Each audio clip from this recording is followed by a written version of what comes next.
Nós hoje vamos dar sequência na leitura desse capítulo.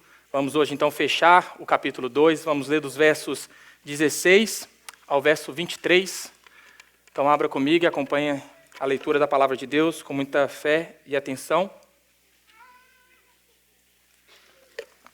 Capítulo 2, a partir do verso 16 até o verso 23.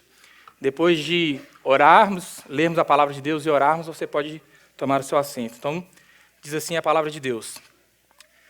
Portanto, não permitam que ninguém os julgue pelo que vocês comem ou bebem, ou com relação a alguma festividade religiosa, ou a celebração das luas novas ou dos dias de sábado. Estas coisas são sombra do que haveria de vir.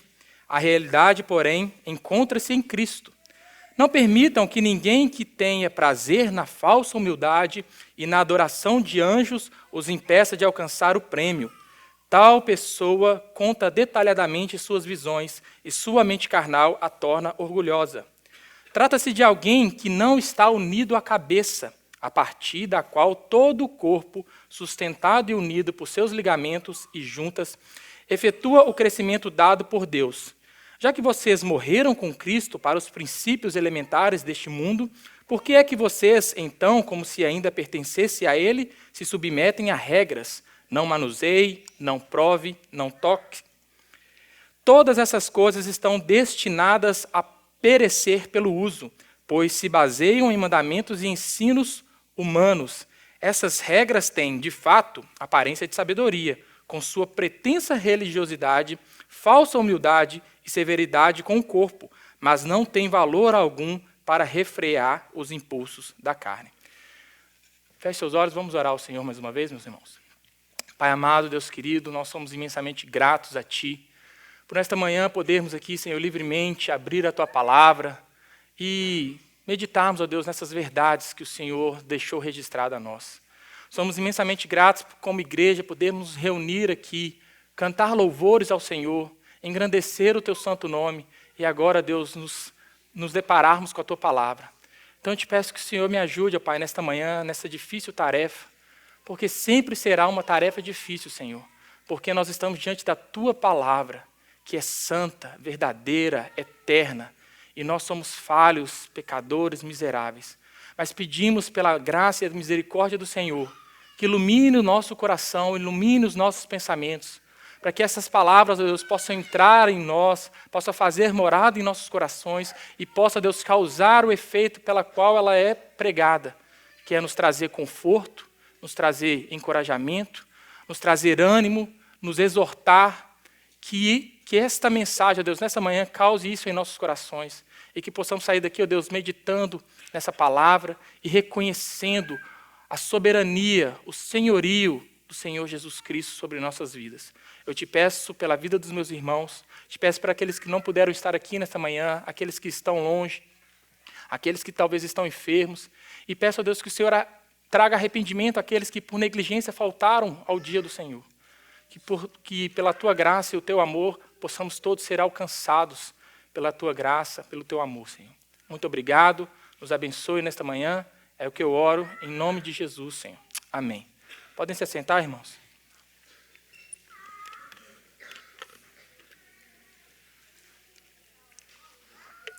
Bom, irmãos, o título que eu dei para essa mensagem é A Ameaça do Engano Religioso. E regrinha básica aqui de interpretação e de hermenêutica, né? Interpretação de texto.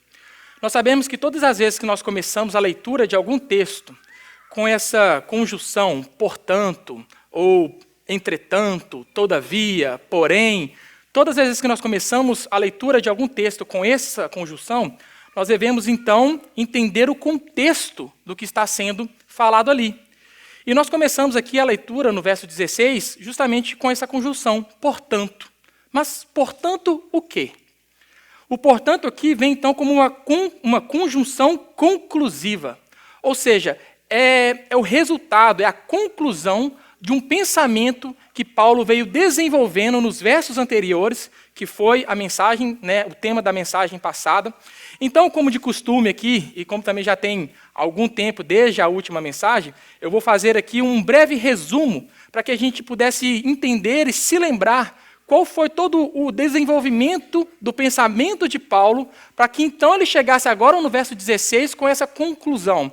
Portanto, então, nós devemos nos lembrar, irmãos, que toda a energia de Paulo nessa epístola, todo o esforço de Paulo aqui, não é outro senão o de concentrar a pessoa de Jesus Cristo no centro de todas as coisas e moldar a nossa cosmovisão em torno da pessoa de Jesus Cristo. É colocar Jesus Cristo no centro de tudo. E não é à toa que muitos consideram que essa carta de Colossenses é a carta mais cristológica de toda a Bíblia. Justamente por conta desse esforço, todo o empenho de Paulo aqui não é outro senão moldar a nossa cosmovisão em torno da pessoa de Jesus Cristo. E Paulo faz isso a partir de um relatório que ele recebe, quando ele estava preso em Roma, de um homem chamado Epáfras, que é o autor e fundador da igreja ali de Colossos e das igrejas das regiões vizinhas. Então, ao receber esse relatório, Paulo, ele percebe como as heresias, como os enganos estavam entrando ali para a igreja e estavam influenciando, estavam deturpando o evangelho que estava sendo ensinado ali por Epáfras. Epáfras, que mais uma vez repetindo, recebeu o evangelho de Paulo e ele voltando para a sua cidade ali em Colossos, ele então funda a igreja ali e começa a pregar o evangelho. Mas agora a igreja estava sendo atacada por esses falsos mestres que estavam deturpando o ensinamento do Evangelho. E esses falsos mestres gnósticos diziam que Cristo nada mais era do que mais uma simples emanação do poder de Deus. Eles entendiam que a plenitude da sabedoria divina, que era espalhado naquilo que eles chamavam de íons, que eram seres celestiais que emanavam do poder de Deus. Nada mais era do que o poder de Deus emanou ou criou seres que são seres divinos, que são seres celestiais, mas que são seres inferiores a Deus. Com isso, então, eles estavam negando a divindade de Cristo. Eles estavam dizendo que Cristo nada mais era do que mais um intermediador entre Deus e os homens. E aqui, Paulo, então, ele vem defendendo a causa do evangelho contra esses falsos mestres. Ele destaca aqui a supremacia de Cristo. Ele diz que Cristo e Deus e Jesus são um. Ele diz que Jesus Cristo é a imagem do Deus invisível, que ele é o Senhor supremo sobre toda a criação, que nada do que se fez não teria sido feito sem a presença dele, que ele e o Pai são um. E ele é o único reconciliador, é o único intermediador entre Deus e os homens. E no capítulo 2, então, parece que agora Paulo, ele dá o último golpe final nesses mestres gnósticos, ou joga ali a última colher de pau, a última pá de cal. Confundi tudo.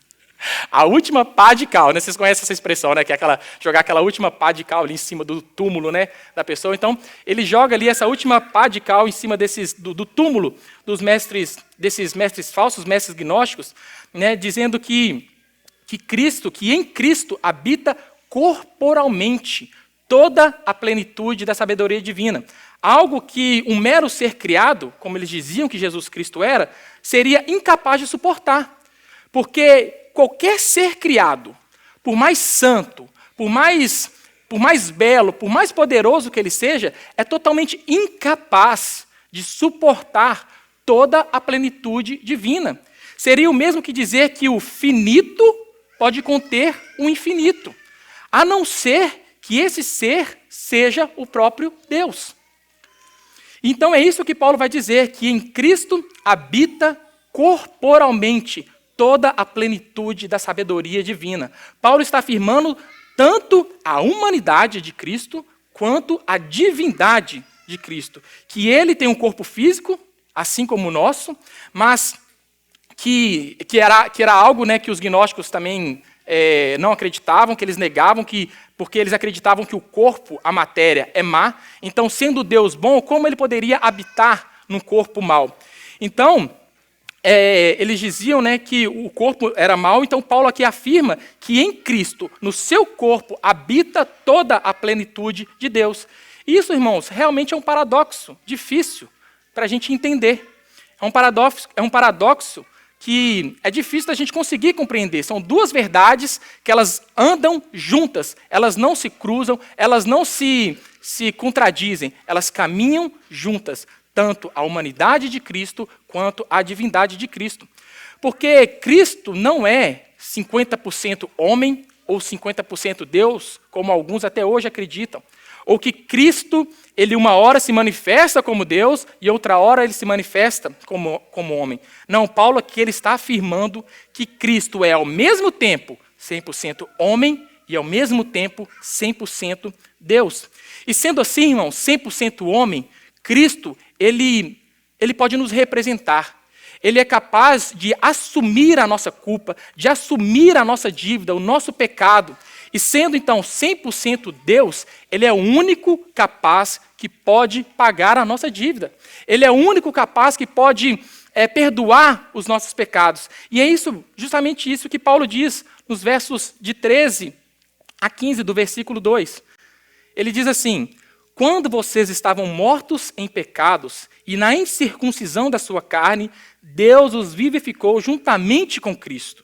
Ele nos perdoou todas as transgressões e cancelou a escrita de dívida que consistia em ordenanças e que nos era contrária. Ele a removeu pregando-a na cruz. E tendo despojado os poderes e autoridades, fez deles um espetáculo público, triunfando sobre eles na cruz. Ou seja, Jesus ele não somente levou os nossos pecados na cruz, ele não somente lidou com a lei da qual nós éramos incapazes de cumprir, ele pegou aquilo que nos acusava e cravou, ele levou na cruz, cumpriu tudo aquilo na cruz. E não só isso, mas Cristo também, ele lidou com Satanás. Jesus despojou os poderes e potestades e os fez cativos, triunfando sobre eles. Essa palavra que ele fala aqui, despojou, é aquele linguajar de guerra, quando um exército vencedor, ele pisa ali no exército que foi derrotado e tira dele, despoja ele as suas armas, a sua armadura e deixa aquele inimigo totalmente nu. Então foi isso que Cristo fez com Satanás ali na cruz. Ele tirou de Satanás todos os poderes, toda a armadura de Satanás e depois aquele exército vencedor vinha caminhando, triunfando, e atrás vinha o exército inimigo, derrotado, humilhado, nu. Então é isso que Cristo fez. Cristo, na cruz, fez esse espetáculo público, onde Satanás e os seus demônios foram despojados, foram zombados, foram humilhados, e agora eles não têm mais nenhum poder sobre nós. Eles estão desarmados. É como um leão banguelo, um leão sem dente, que não pode te morder, que não pode te ferir. Então, como conclusão desse pensamento, Paulo inicia agora o verso 16 dizendo, portanto. Ou seja, como uma conclusão de todo esse pensamento que ele traz. E agora, então, Paulo direciona-se a outras heresias. Ele se direciona-se agora para o engano do legalismo, dos versos 16 a 17. Ele se direciona agora para o engano do sincretismo religioso, dos versos 18 a 19, e também para o engano do ascetismo. E nós vamos falar sobre cada um desses aqui, olhando para o texto. E a primeira coisa que aparece aqui é o legalismo. Algo que ele também já havia identificado anteriormente. Volte seus olhos aí para o versículo 8, do capítulo 2, quando Paulo diz assim: tenham cuidado para que ninguém os escravize a filosofias vãs e enganosas que se fundamentam nas tradições humanas e nos princípios elementares desse mundo e não em Cristo. Nisso aqui também se deu esse sincretismo religioso, que é essa mistura, essa junção de várias doutrinas, que era ali um gnosticismo platônico, influenciado ali pelas ideias de Platão, dessa coisa que a matéria, o corpo é mal. Se deu ali uma junção de um farisaísmo judaico, de um helenismo, uma cultura grega que estava sendo influenciado ali também, os irmãos. Então, tudo isso ficou presente ali, conhecido nesse local como a heresia de Colossos. Mas nós não precisamos, irmãos, ir tão longe para poder identificarmos o legalismo e esse engano religioso. Porque não é muito diferente dos nossos dias de hoje. Não é muito diferente das pessoas que querem impor regras e mais regras para uma vida cristã, que dizem que você só pode ser um cristão verdadeiro se você cumprir isso ou aquilo. Colocam regras e mais regras que determinam se você é, de fato, um cristão. O reverendo Hernandes Dias Lopes, ele diz assim: as heresias são como ervas daninhas, florescem em todos os lugares, como ervas venenosas, as heresias matam. As heresias resistem ao tempo, cruzam os séculos e ameaçam a igreja ainda hoje. A primeira advertência de Jesus no seu sermão profético, em Mateus 24, foi falar sobre o engano religioso, quando Jesus disse: vede que ninguém vos engane, porque virão muitos em meu nome, dizendo, eu sou o Cristo, e enganarão a muitos. O apóstolo Pedro classificou o legalismo como um jugo, como um fardo que você coloca sobre alguém. Um fardo, antigamente, era algo que você colocava no pescoço de uma pessoa e que pesava, que a pessoa andava curvada por aquele fardo, que ela não conseguia carregar, né, não conseguia andar ereta, não conseguia andar carregando aquele fardo. E Paulo e Pedro diz isso lá em Atos 15, 10, que ele fala assim: então, por que vocês agora estão tentando a Deus, impondo sobre os discípulos um jugo que ninguém pode suportar, nem nós e nem os nossos antepassados conseguimos suportar? Paulo também colabora com essas palavras de Pedro, quando fala lá em Gálatas 5:1, foi para a liberdade que Cristo vos libertou. Portanto, permaneçam firmes e não se deixem submeter novamente a um jugo de escravidão. O legalismo, irmãos, é isso. O legalismo é esse fardo, é você querer impor sobre alguém algo que nem mesmo a palavra de Deus impõe. É você dizer a alguém que você só pode ser cristão se você cumprir de fato essas regras e mais regras, algo que foram criados por esses falsos mestres. Os falsos mestres queriam ali transformar a religião numa questão de prescrições sobre comida, sobre bebida, sobre costumes, sobre filosofias vãs e enganosas, coisas que... Está dando um eco ali. Coisas que se baseavam em tradições humanas. Vocês estão ouvindo? Então, ou seja, esses falsos mestres, eles estavam baseando ali a fé, dizendo ser aquele cristão, aquelas pessoas que se submetia a regras sobre comida, sobre bebida, sobre essas filosofias vãs e enganosas, coisas, como eu falei, que se baseavam em tradições humanas, coisas que foram criadas pelos próprios homens e que nem mesmo era exigido pela lei de Deus. O propósito principal dos falsos mestres, então, era atacar a doutrina da suficiência ou da supremacia de Cristo. Eles pregavam que ninguém poderia ser salvo e chegar a uma perfeição, senão por meio dos próprios meios que eles estipularam. Mas a questão maior do legalismo, irmãos, não consiste nem necessariamente no que você faz ou deixa de fazer, mas com qual intenção você faz aquilo. Porque pode ser que você faça alguma coisa que não seja necessariamente ruim. Pode até ter uma certa sabedoria naquilo. Mas o problema é com qual intenção você faz isso. Com qual intenção você faz para se promover? Você faz para querer colocar um jugo sobre alguém? Você faz para dizer que a pessoa só vai ser santa e só vai ser crente se ela fizer aquilo que vocês também estão fazendo? Então, isso é o que o legalismo faz. Ele pega algo que necessariamente não é ruim, como eu falei, pode ter uma sabedoria, um certo sentido em fazer aquilo, mas ela faz com essa intenção de querer se promover ou de colocar um fardo sobre um irmão. Porque o legalismo acha que ele tem mais o favor de Deus. Ele acha que ele vai conseguir ser mais santo se ele cumprir determinadas coisas, se ele fazer determinadas regras, se ele deixar de cumprir outras regras, aquilo que ele estipulou para ele. E ele acha que ele vai ser mais santo, ou que ele vai ter mais o favor de Deus por isso. Mas o problema é que eles acham que todos devem fazer a mesma coisa. Eles acham que todos devem seguir aquele mesmo padrão que ele fez, para que ele também seja santo por isso. Mas qual é a intenção que ele faz isso, irmãos? Como eu falei, será que você faz para se gloriar? Para ter conseguido cumprir um cronograma, por exemplo? Um determinado padrão que você estipulou para a sua vida? Eu não estou aqui generalizando. Tem pessoas que fazem isso com a intenção correta. Tem pessoas que fazem isso justamente por querer levar uma vida santa e piedosa. Mas o legalista, ele faz isso com a intenção de achar que com isso ele vai receber esse favor especial de Deus. O legalista, ele não olha para o irmão com um olhar de misericórdia. Ele olha para o irmão colocando um peso, um jugo, dizendo, você tem que se esforçar mais, você tem que se dedicar mais. Se eu conseguir, você também consegue, se esforce mais.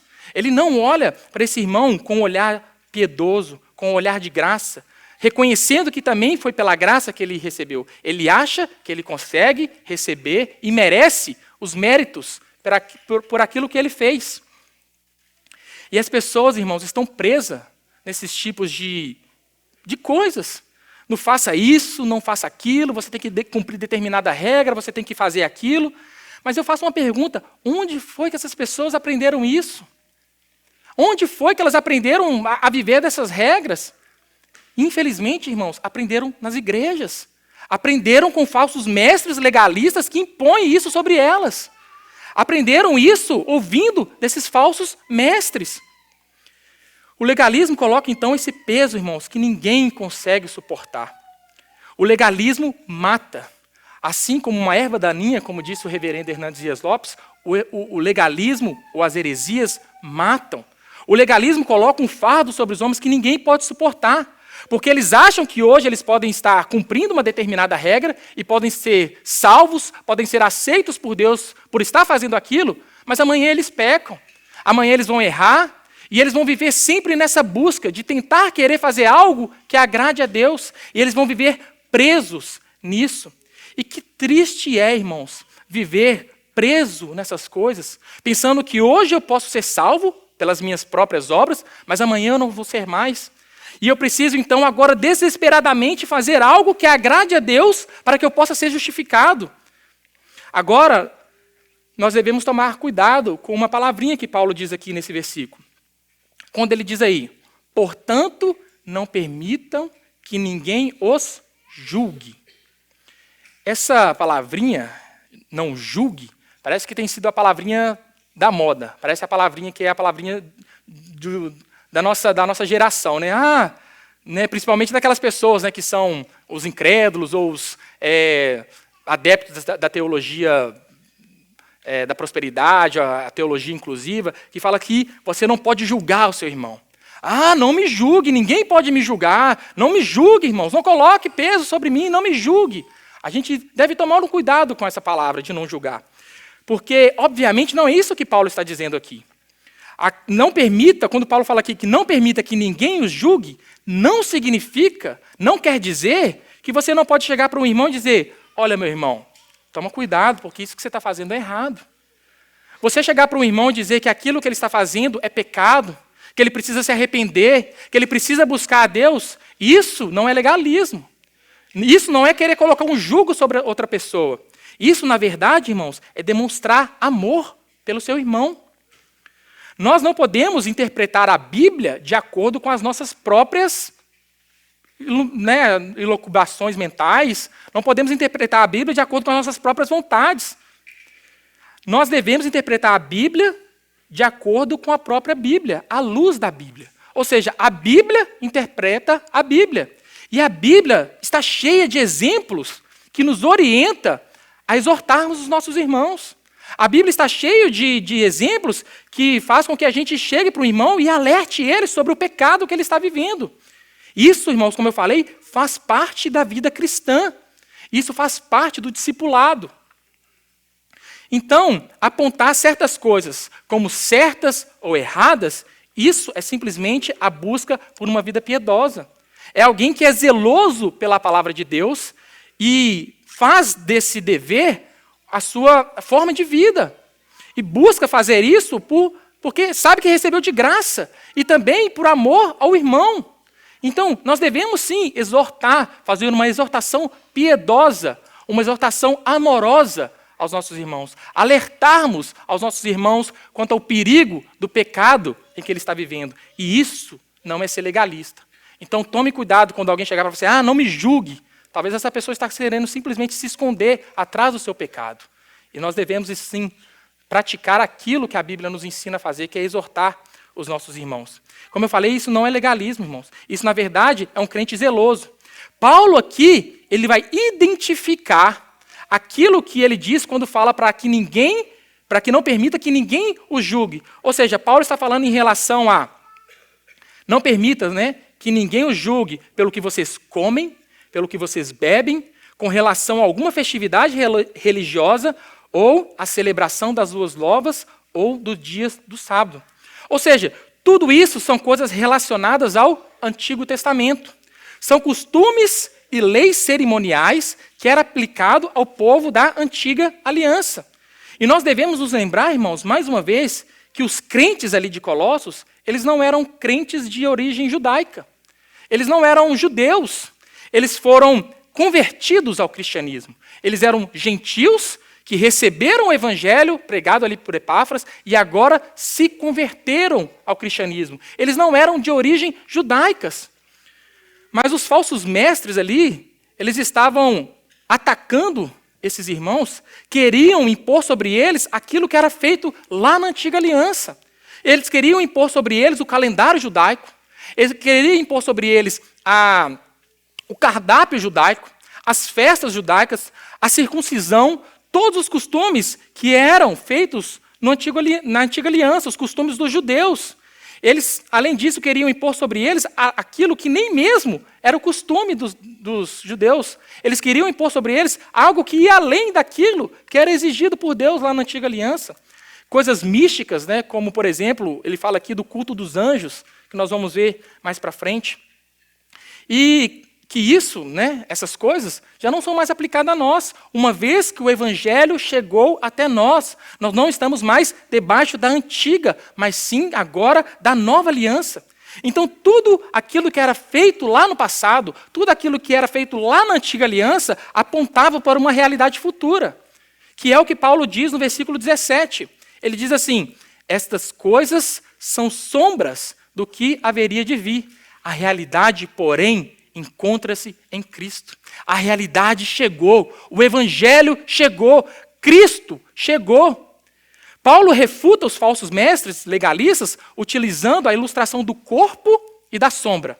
O corpo, ele lança, ele projeta uma sombra, e essa sombra, e o corpo, que projeta essa sombra, ele é infinitamente superior, ele é infinitamente maior, melhor do que a sombra. A sombra apenas faz uma referência daquilo que é real.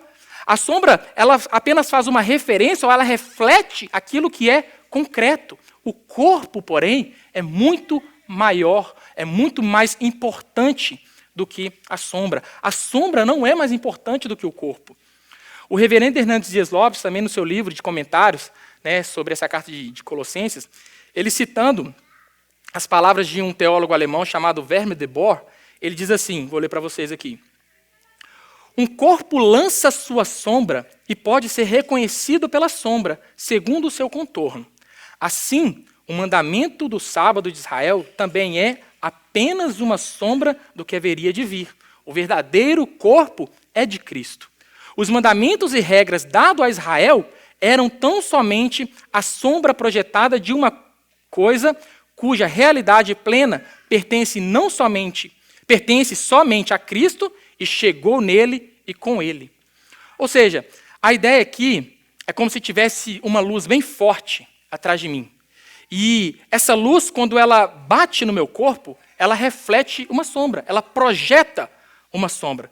E através dessa sombra, olhando apenas para a sombra, você consegue identificar que é um corpo. Você olha para aquela sombra que o meu corpo, através dessa luz que está projetando, você consegue olhar para essa sombra e identificar que é um corpo. Você consegue olhar e identificar a cabeça, você consegue identificar os membros, os troncos, mas você não consegue enxergar os detalhes. Você não consegue enxergar, por exemplo, a cor dos olhos, a cor do cabelo, o tamanho do nariz, o formato da boca. Você não consegue enxergar essas coisas olhando apenas para a sombra. Mas daí, agora, à medida que essa luz ela vem avançando e ela passa e agora ela reflete diretamente sobre mim, então agora sim nós conseguimos enxergar com exatidão. Agora sim nós conseguimos enxergar todos os detalhes. E todas essas coisas que Paulo fala aqui, das quais os legalistas se agarravam, esses costumes, essas festas, os calendários, tudo isso era apenas um simbolismo, uma representação, apenas uma sombra do corpo de Cristo. Era apenas uma sombra projetada, pensando em algo que viria. O corpo que é de Cristo, que é infinitamente superior. A sombra era de Cristo, o corpo é de Cristo. Então, quando essa realidade chega, quando Cristo chega, nós não precisamos mais olhar para a sombra. Agora nós temos o corpo real que está projetando aquela sombra. Nós não precisamos mais da sombra. Por que, irmãos, então, retornarmos à sombra? Por que nos apegarmos à sombra, quando agora nós temos o corpo real?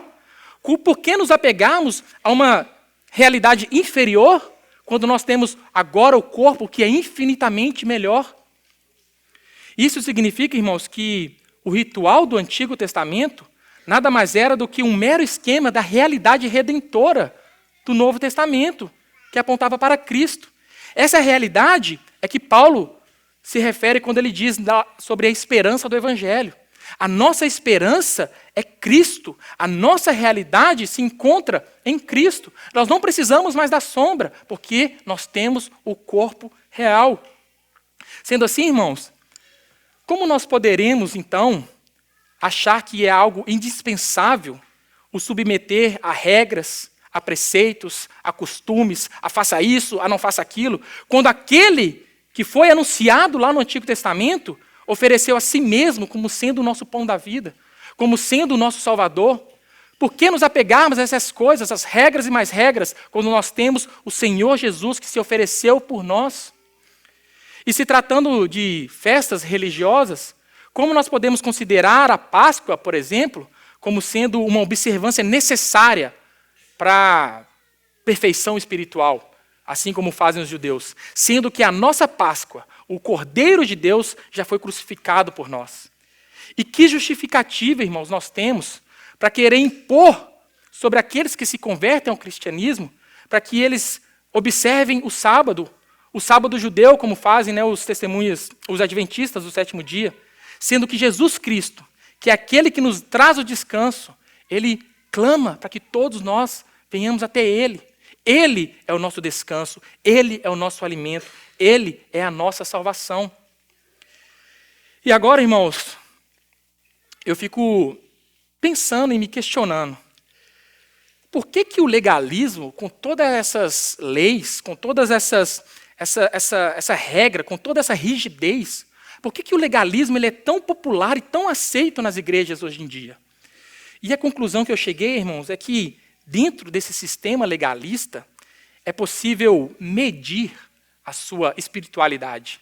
É possível medir o quão espiritual você é. Porque as pessoas se acham melhores por estar cumprindo determinadas regras. Elas se vangloriam disso. Às vezes, elas se acham mais espirituais do que os outros porque elas vão ao monte orar, porque elas fazem determinados jejuns, porque elas se acham mais santas porque elas cumprem regras e mais regras. Então, esse legalismo é tão popular, é tão aceito, porque é possível você medir a espiritualidade de alguém por aquilo que ele faz. Porque ela se acha mais santa. Olha, aquele vai no monte toda semana orar. Ele levanta todos os dias à noite e jejua.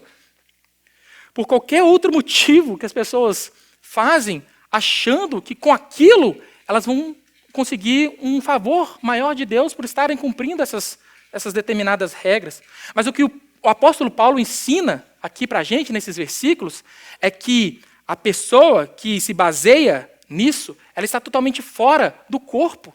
Ela está totalmente desligada do corpo, do cabeça, porque a base da nossa liberdade e da nossa santidade é a pessoa de Jesus Cristo e a obra redentora de Cristo.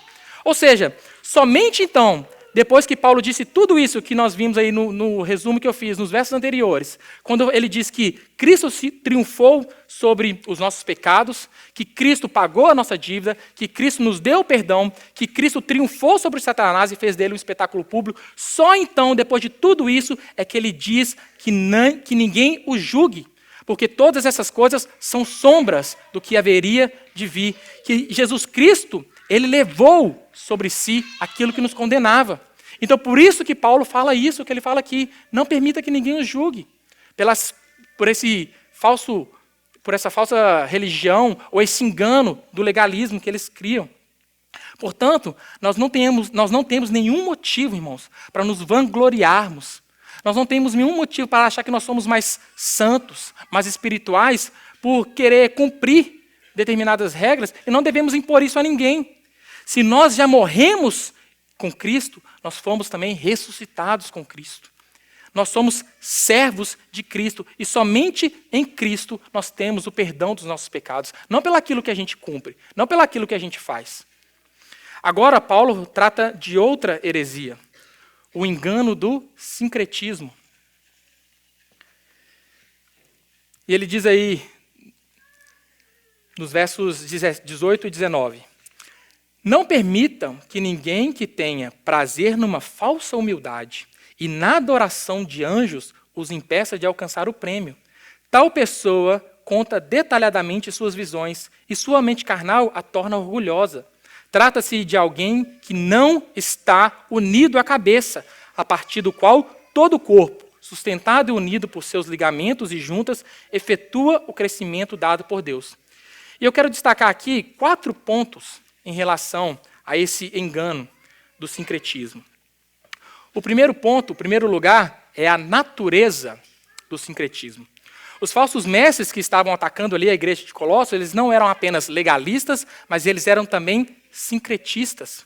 Ou seja, o sincretismo é a mistura de várias crenças, várias doutrinas, é essa mistura, né? É a teologia, portanto, que esses falsos mestres pregavam ali em Colossos, era essa mistura, uma junção diabólica ali de um gnosticismo, de uma filosofia grega, de um judaísmo e ali uma pitadinha de cristianismo. Mas era algo que afrontava, né, que era totalmente contra a fé evangélica. Esses falsos mestres, eles eram extremamente e profundamente místicos. A teologia deles procedia de suas visões espirituais, de suas visões místicas, né, das coisas, né, celestiais. Eles adoravam anjos. Eles achavam que esses anjos eram os intermediadores entre eles e Deus e davam mais valor a essas experiências, a esses seres celestiais, do que a própria palavra de Deus. E isso era uma arrogância da parte deles. E é o que nos leva ao segundo ponto que eu quero destacar aqui sobre o sincretismo. Em segundo lugar, a arrogância do sincretismo. Paulo exorta eles dizendo, né, que não permita que ninguém tenha prazer numa falsa humildade e na adoração de anjos. Os impeça de alcançar o prêmio. Tal pessoa conta detalhadamente suas visões e sua mente carnal a torna orgulhosa. Os falsos mestres estavam tentando ali desqualificar os cristãos. Eles estavam tentando desmerecer ou colocar uma classe de cristãos inferiores, todos aqueles que não tinham uma experiência espiritual tão forte, tão arrebatadora quanto aqueles que eles diziam ter. Eles se orgulhavam disso e contavam detalhes e mais detalhes dessas visões, dessas experiências que eles tinham, como se dizendo que se você não tiver uma experiência como essa, se você não tiver algo parecido com isso, você não é um cristão verdadeiro. E eles estavam, então, rebaixando e colocando ali uma classe inferior de cristãos. Eles estavam dizendo que aquelas pessoas seriam incapazes de alcançar o prêmio, ou seja, ali a salvação. E nada tão diferente também do que nós vemos hoje em dia. As pessoas colocam as suas visões, as suas experiências pessoais acima da palavra de Deus. E elas arrotam para si uma santidade, uma santidade espiritual, né, um nível espiritual tão elevado que ninguém pode ser como elas se não tiver aquelas mesmas experiências. E com isso, então, eles estão aqui claramente tirando de Jesus Cristo o lugar supremo. Eles estão negando que Cristo seja o único capaz de nos dar a redenção. Agora nós podemos alcançar isso através das nossas experiências, através das nossas visões, através daquilo que nós fazemos. Eles então estão tirando de Cristo o lugar supremo. Os falsos mestres, ali numa tentativa fajuta de humildade, eles estavam dizendo que era muita arrogância de uma pessoa querer chegar até Deus. Então, eles ali, numa tentativa assim, muito fajuta mesmo de humildade, eles diziam que você precisa então se achegar a Deus por meio de anjos. Eles diziam, né, que através dos anjos eles poderiam se chegar até Deus. E esse é o terceiro ponto aí do engano do sincretismo, que é a idolatria do sincretismo. Esse engano, essa atitude dos falsos mestres, na verdade, que eles diziam ali ser uma atitude de humildade, mas na verdade era uma atitude presunçosa. Porque eles diziam, né, que eles tinham orgulho de poder ter essas experiências e colocavam os anjos ali como esse intercessor entre Deus e eles.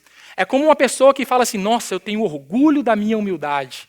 Sabe, a pessoa que bate no peito e fala assim, não, é muita presunção sua você querer chegar a Deus pelas suas próprias forças. Você precisa ter essas experiências. Você precisa adorar a anjos. Você precisa passar pelas mesmas experiências que nós passamos.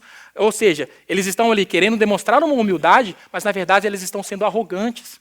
Eles estão sendo ali idólatras, porque eles estão cultuando a anjos.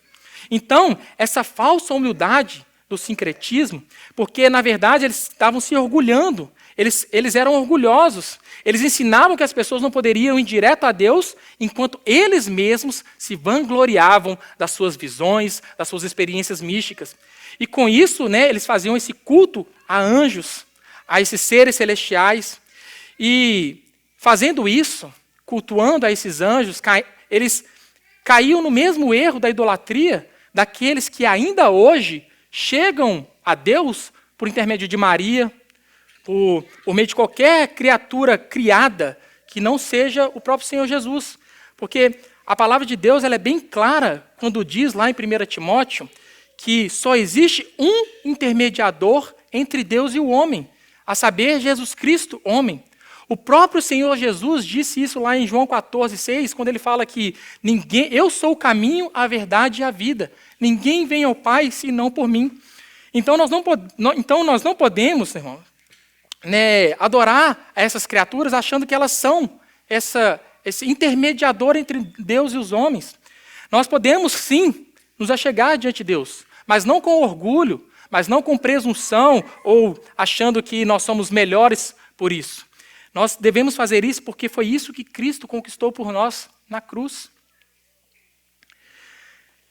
O que esses falsos mestres estavam fazendo aqui, irmãos, era fornecer agora, né, nesse quarto ponto que eu quero destacar aqui sobre a falha, né, ou esse engano do sincretismo, que é uma base falsa para a espiritualidade deles. A base deles era as suas visões, as suas experiências pessoais e não a palavra de Deus. Quantas vezes nós ouvimos, né, as pessoas contando sobre suas visões, sobre suas experiências pessoais, e se você se atreve a questioná-las, se você se atreve a dizer, olha, irmão, isso daí não está na palavra de Deus, não. Aí eles dizem, não, mas foi a minha experiência. Só eu sei o que eu passei com Deus, só eu sei a minha experiência que eu tive com Deus. Com isso ali, eles estão colocando as suas experiências pessoais, as suas experiências místicas, mesmo que ela vá contra a palavra de Deus, elas estão colocando isso acima da palavra de Deus, porque elas dizem que essa experiência foi algo tão marcante, tão extraordinário, que elas não podem, né, negar que aquilo seja realmente de Deus. E com isso elas se julgam, então, possuidoras de uma revelação especial, de algo superior àquilo que Cristo, que Deus deixou na sua palavra revelada para nós. Eu me lembro aqui de um caso que o pastor Glauber contou, e eu não me lembro de todos os detalhes, mas ele contou, né, que na igreja que ele era antes, fazia parte de um grupo, e eles foram para uma outra igreja, onde um missionário estava ali, né, ministrando, esses missionários que se dizem profetas, que têm visões, né, e que fazem essas profecias. Então, esse grupo, né, de jovens da igreja dele foi para essa igreja onde esse missionário estava ali se apresentando. E num determinado momento, agora não foi a bateria, não.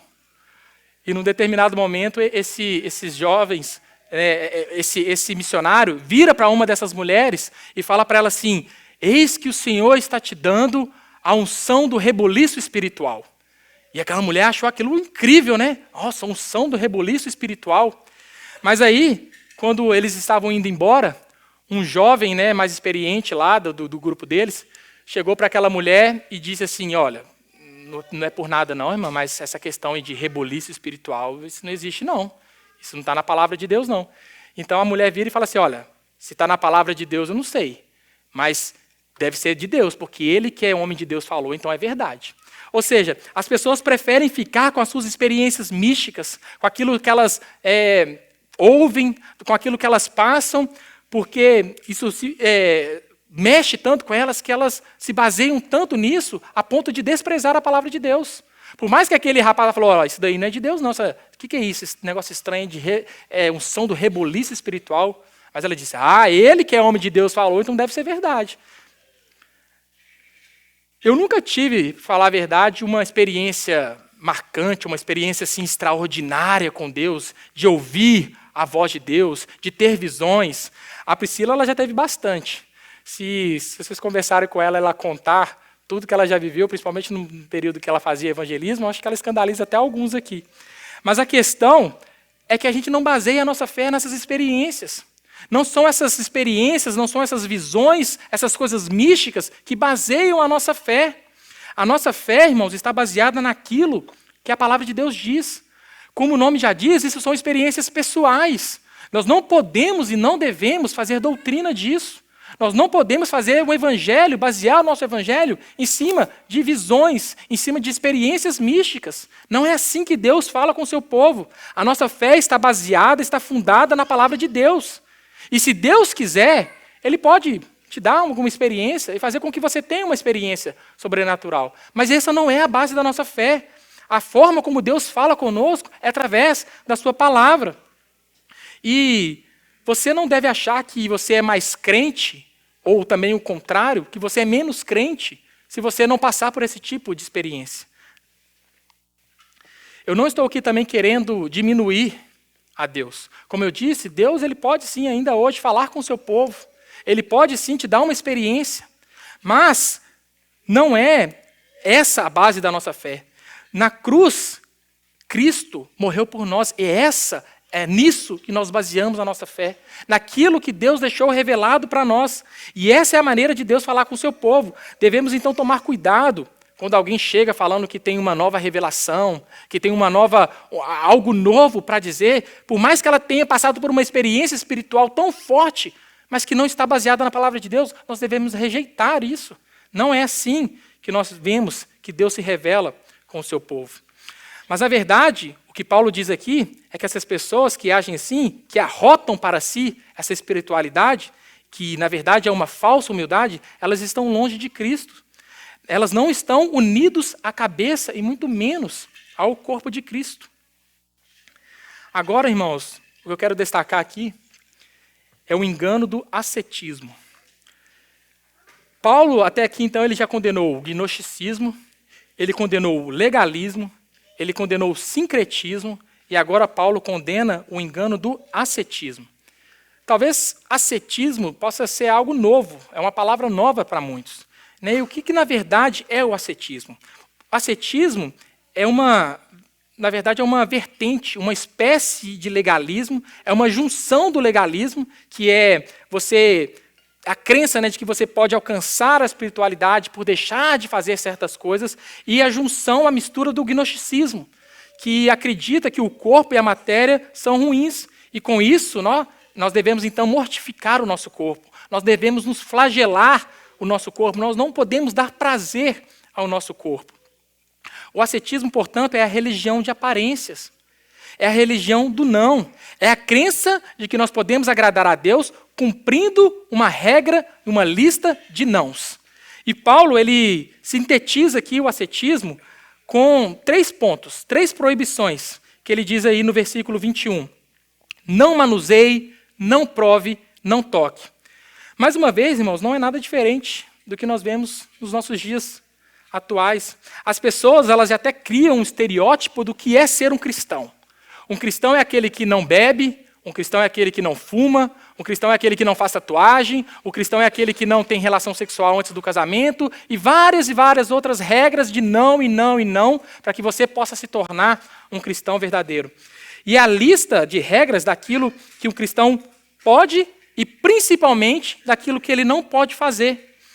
É claro que muitas dessas coisas são pecados. E nós devemos nos afastar dessas coisas.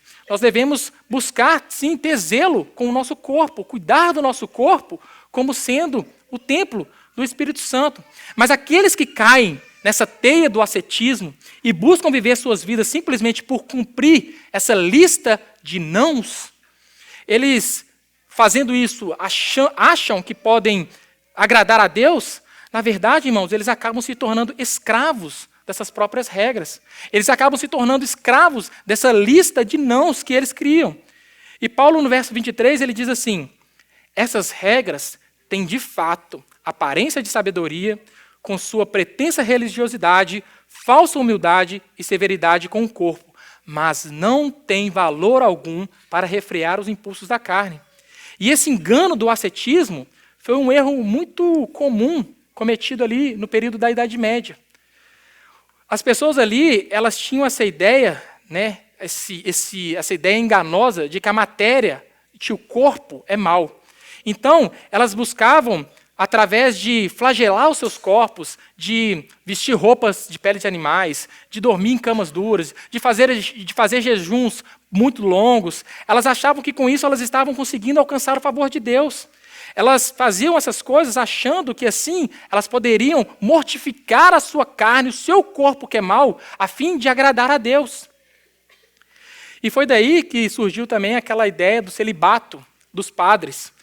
Uma vez que o casamento é a união dos corpos, o casamento ali envolve o sexo, que é a união dos corpos, então os padres eles eram proibidos de se casarem justamente para que eles não pudessem dar prazer ao seu corpo. Justamente para que eles não pudessem contrair núpcias. Vem daí a ideia desse engano, porque o nosso corpo é mau e nós devemos em todo tempo tirar do nosso corpo qualquer tipo de prazer. E esse era o drama de Lutero. Lutero ele acreditava que se alguém pudesse receber o favor de Deus por cumprir essa lista de nãos, cumprir essa lista de regras, ele certamente seria. Ele certamente alcançaria o poder de agradar a Deus, porque ele, mais do que ninguém, fazia essas coisas. Muitas vezes Lutero foi encontrado no seu quarto ali, desacordado, de tanto se flagelar. Muitas vezes ele foi encontrado apenas com a roupa de baixo, naquele frio intenso da Alemanha. E uma vez Lutero foi levado a Roma, a fim de que ele aprendesse mais a respeito da sua fé. E chegando lá, ele foi até uma escada que eles acreditavam que era uma escada santa, uma escada que milagrosamente foi transportada de Jerusalém para Roma, e que eles acreditavam que quando a pessoa subisse aquela escada de joelhos, ela então alcançaria o perdão pleno dos seus pecados. E assim Lutero fez. E ele subiu aquela escada, mas quando ele chegou lá no topo, ele se fez a pergunta: quem garante que isso é verdade? Quem garante que agora eu tenho os meus pecados redimidos? Quem pode me garantir? O Papa pode me garantir isso? Quem garante que isso é verdade? Porque, irmãos, nenhum amontoado de regras religiosas pode mudar o coração pecador do homem. Somente o Espírito Santo pode aplicar em nós aquilo que Cristo já conquistou por nós. Paulo declara que quando Cristo foi à cruz, ele não levou apenas a lista dos nossos pecados, mas também a lei que nos acusava. Nós não temos mais nenhuma acusação sobre nós, porque Cristo já fez isso por nós. Nós podemos hoje sim receber o perdão de Deus, porque Cristo já fez isso por nós, e não porque nós alcançamos isso por conta de nós mesmos. Cristo nos fez livres. Agora nós somos livres, mas não uma liberdade para que a gente possa fazer o que a gente quiser, não uma liberdade para que a gente possa pecar à vontade, mas uma liberdade para que a gente seja livre de cumprir regras que nos faça querer alcançar o favor de Deus. Nós estamos livres de nos submeter a esse jugo de escravidão. Então, o ascetismo, irmãos, ele tem essa proposta enganosa de dizer que você, cumprindo essas regras, você vai se tornar mais santo. E isso é um engano terrível, irmão, porque você não vai. Porque, na verdade, isso vai tratar apenas do seu interior. Como Paulo diz, essas coisas têm uma aparência de sabedoria, uma aparência de que seja algo bom, mas isso trata apenas do exterior. O que o que nos dá força e poder para refrear os impulsos da nossa carne é o poder do Espírito Santo que atua em nós, não pelaquilo que nós podemos fazer, porque isso só tem uma aparência, só trata apenas do exterior. Portanto, irmãos, pare de depender de suas próprias forças, pare de depender do seu próprio esforço, pare de depender do seu próprio poder de dizer não ao pecado. Pare de viver para si mesmo, pare de viver por regras e busque viver uma vida plena em comunhão com o Espírito Santo. Viva essa relação de amor, busque a Deus com intensidade, com todas as suas forças, busque a comunhão com os irmãos, busque estar junto do povo de Deus. Esse é o nosso antídoto contra o pecado. É só assim que nós podemos alcançar o poder para que nós vençamos a nossa carne, através da comunhão com o Espírito Santo, através de nos enchermos da palavra de Deus e através de estarmos junto com os nossos irmãos. Esses são os meios de graça que Deus nos deu. E se você que está aqui nesta manhã, me ouvindo ou ouvindo pela internet, não tem a Cristo como seu suficiente Salvador, eu sinto muito lhe dizer, mas todos os seus esforços são inúteis. Tudo o que você faz é em vão, porque nada do que você faz é capaz de satisfazer a justiça de Deus. Você não é capaz de, com as suas próprias mãos, cumprir toda a lei de Deus. Se arrependa, irmão, dos seus pecados. Se arrependa e entregue sua vida a Deus. Corra o mais rápido possível para Cristo. Somente em Cristo há salvação. E para concluir, irmãos, eu gostaria de deixar aqui 5 perguntas para a nossa reflexão. Essas perguntas elas foram feitas por um homem chamado Bruce Borton, quando ele estava exortando uma comunidade a qual ele se dirigia. E eu também gostaria de fazer isso aqui, exortando a nós, para que também a gente não caia nesse erro do legalismo, do sincretismo, do ascetismo.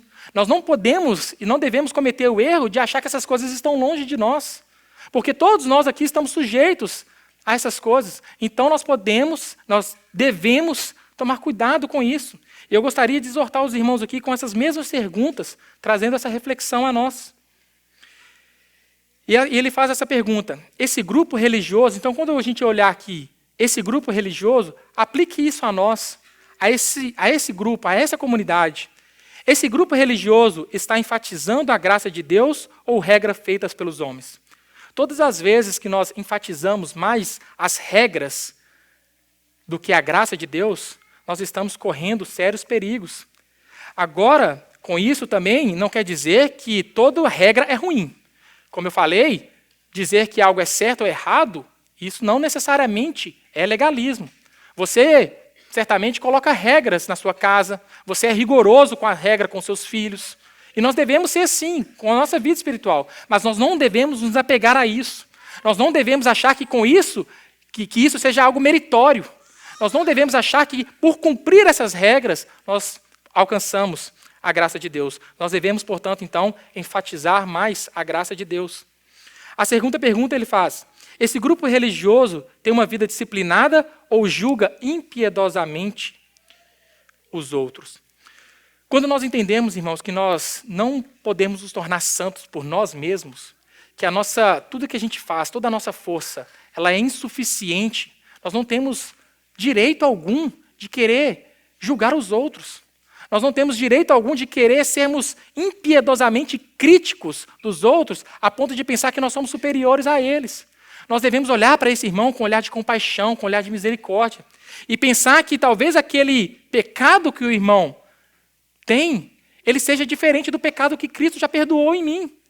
Pode ser que seja diferente, ele trata de algo diferente, ele luta com um pecado diferente, mas é o mesmo Cristo que perdoa, porque Cristo perdoou o meu pecado.